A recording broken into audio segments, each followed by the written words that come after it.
This is a debrief of day 49 of my GMAT prep. At this point, I am exactly 4 days away from my final GMAT exam. In this video, I will share my performance and learnings from taking the official GMAT Practice Exam number 4 from MBA.com. If you have been following my prep, you know that this is my second attempt on this practice exam. I previously took this exam on day 30 of my GMAT prep and scored 715, which is a 99th percentile score. With that said, let me talk about how I did today. My score on this practice exam today was 725, which is also a 99th percentile score. My section-wise scores in percentile terms were 94th percentile on the quant section, 96th percentile on the verbal section, and 99th percentile on the data insight section. I'm happy to see a 10-point improvement in my score from the last time I took this practice exam. Another good thing is that today's score continues the pattern from the practice exams I have taken over the last few days, where my scores have been between the 98th and the 100 percentiles, leaning towards the higher side. Given this trend, I am feeling confident in my ability to achieve my goal of equaling or beating my previous 99th percentile score on the GMAT. Let's talk about my performance on each section of the practice exam today. On the quant section, I felt relatively confident in my performance today. I finished the section early with some time left.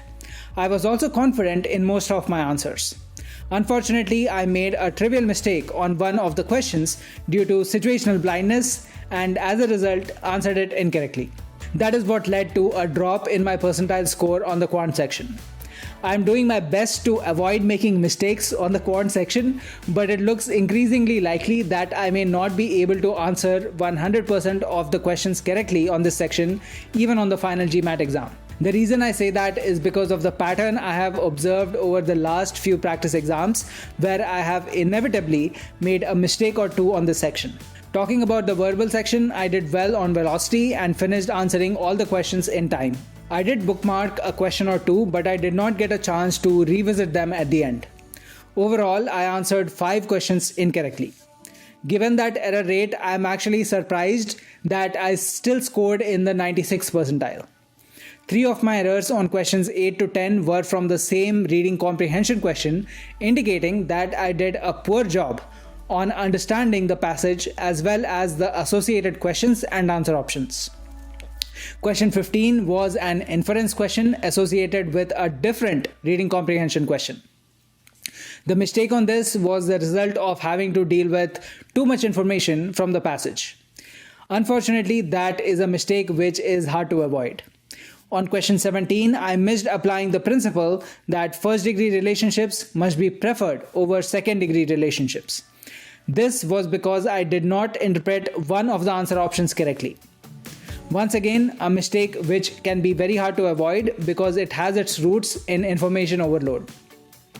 Overall, it looks like my mistakes were mostly on questions that the GMAT considers to be tough, and hence the mistakes did not impact my overall section score as much.